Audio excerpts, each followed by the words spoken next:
London is one of the most important cities in the world.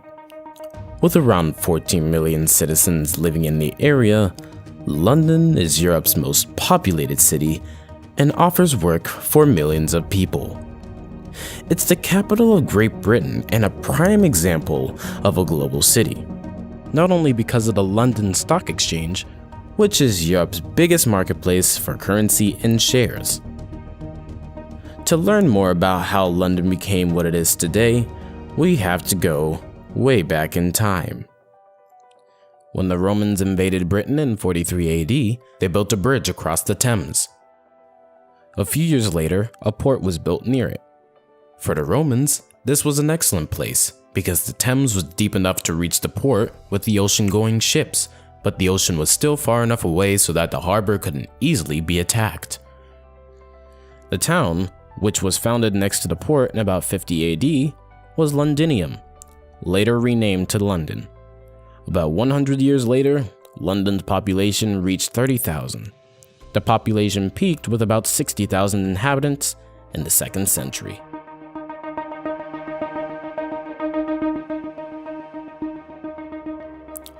Many years later, in 604, St. Paul's Cathedral was built during the reign of St. Ethelbert, King of Kent and first Christian king in England. At first, the cathedral was built out of wood. It caught fire and burned down in 675, but was rebuilt a few years later. The cathedral we can visit today changed a lot over time. Parts were destroyed and rebuilt over time. The cathedral once had a height of 149 meters, making it one of the largest buildings at the time, until the main tower got destroyed in 1561 by a lightning strike.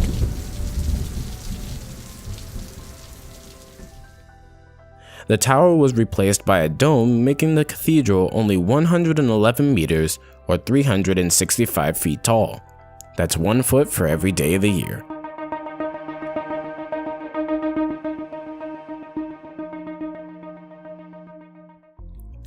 In the 9th century, Britain was threatened again. The Danes attacked it several times at several places. After London and the Thames were captured in 851, the Britons tried to regain control. In 886, under Alfred the Great, London was finally under British control again. Alfred the Great then started rebuilding almost the whole city of London. He renovated the walls and the waterfront on the Thames and created a new street plan. Today's street plan is still based on the plan introduced by Alfred the Great.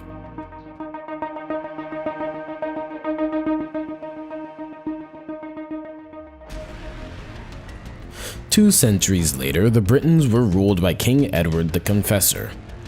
Under his influence, the citizens of London had enjoyed the rights of freedom and independence. In 1066, when King Edward died, William the Conqueror was already Duke of Normandy and wanted to become his successor. At first, many people rejected him. His parents were not married when he was born, which led to people calling him a bastard. But he actually wanted to keep the freedom and independence of London citizens, and in the end, he was King of England until he died in 1087.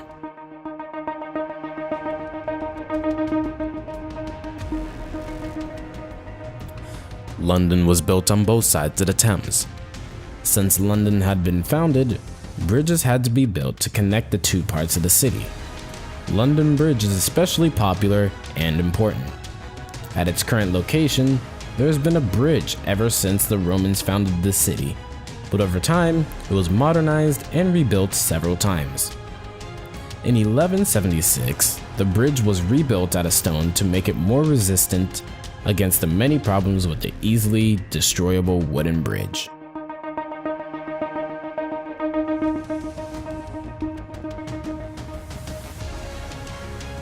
In 1411, the construction of a huge magnificent building, which we can still admire today, was started, the Guildhall. In the 15th century, the Guildhall was the center of London's government. Today, the Guildhall can be used for public and private events like conferences, concerts, or meetings. For many people, it's a place of connection to their mother country, their culture, and their ancestors.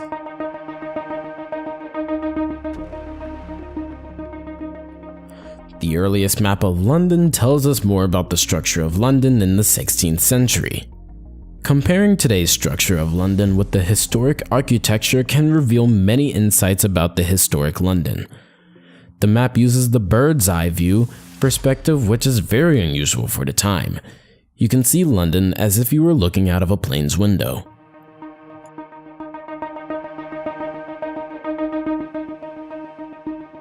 Let's visit a tradition that came up in the 17th century. We are visiting the first coffee house, opened by a Greek in London in 1652. Previously, tea was the most widely spread hot drink, so coffee was something new. People met at the coffee house to have political or philosophical discussions.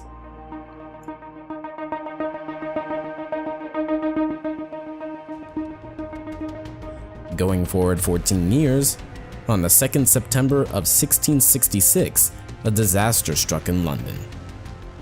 Just a few months after the Great Plague epidemic, in which around 100,000 people died, London had to face yet another disaster. A fire broke out at Thomas Farriner's bakery in Pudding Lane a little after midnight. Both the weather conditions and the architecture of the traditional buildings enabled the fire to spread easily from building to building. The narrow streets made it hard to fight the fire, and many people had to flee their homes. Because of how nobody realized how fast the fire spread over the city, many people moved their belongings multiple times to safe buildings. Late on Monday, many people finally realized that they had to flee London altogether, which led to a panic at the borders, with many refugees trying to save their belongings. In total, about 70,000 people became homeless, and about 13,200 buildings were destroyed in the Great Fire of London.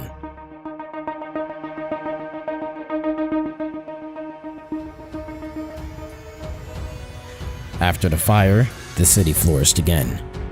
It became more modern over time. Many of the sites London is known for today arose. The importance of London and the world started to rise. The Bank of England was one sign that London was becoming one of the most important cities in the world. After Queen Mary's husband had spent a lot of money for expensive wars, the bank was opened to boost the economy and enforce new regulations. Until the Second World War, the Bank of England was private.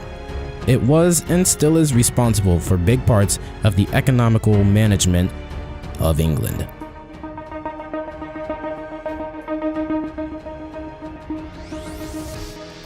St. Paul's Cathedral is a famous site visited by many tourists every year.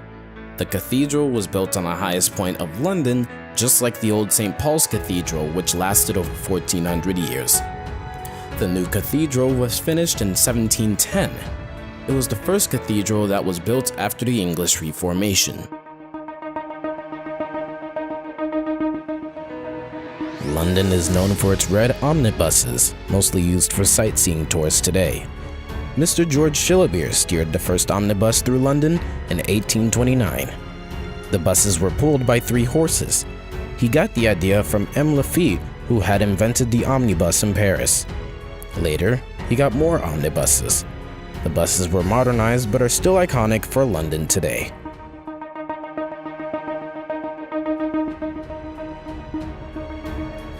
In 1831, New London Bridge was opened. Engineer John Rennie was asked to plan the new construction. He died in 1821, 3 years before the construction on the new bridge started in 1824. His 2 sons took over his responsibility, and the New London Bridge finally opened in 1831. King William IV and Queen Adelaide arrived by water to celebrate the opening of the new bridge. The construction survived less than 140 years until it was replaced by today's bridge. Between 1968 and 1971, its facing stone was dismantled and shipped across the Atlantic Ocean to the U.S. state of Arizona, where it was resurrected on a 5-span core of reinforced concrete to serve as a tourist attraction at the resort town of Lake Havasu City.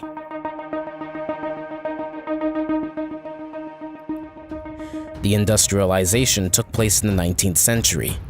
Growing cities and a rising economy are typical of the era of industrialization. London's division into different postal districts in the 19th century shows that London was a huge city back then. The postal districts simplified the organization of the postal services because every postal district was mostly independent. The letters were denoted based on their target district to reach their destination much faster.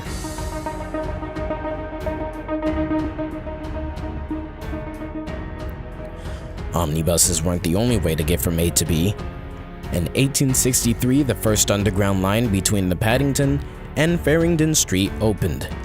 Parts of it are still working today, which is one of the many reasons the London Underground is popular today.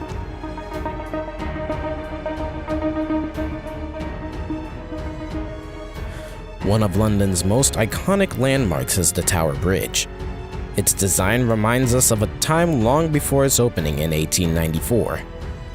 Tower Bridge was built as an alternative to London Bridge and was very important for the rising traffic. But the bridge was also planned as a representative building of London. A competition for the best design of the new bridge was organized in 1876, which was won by Sir Horace Jones and Sir John Wolfe-Barry.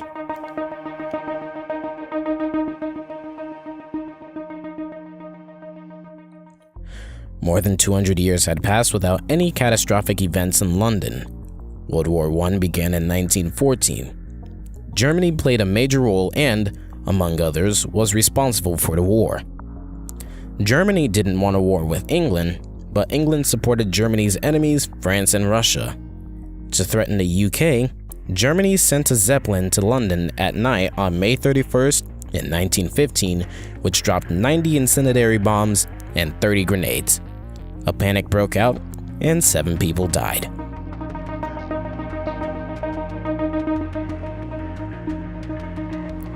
In the 1930s, the Nazis took over in Germany and began World War II. Hitler wanted England's capitulation after his victory against France. He wanted to occupy the Soviet Union in the east.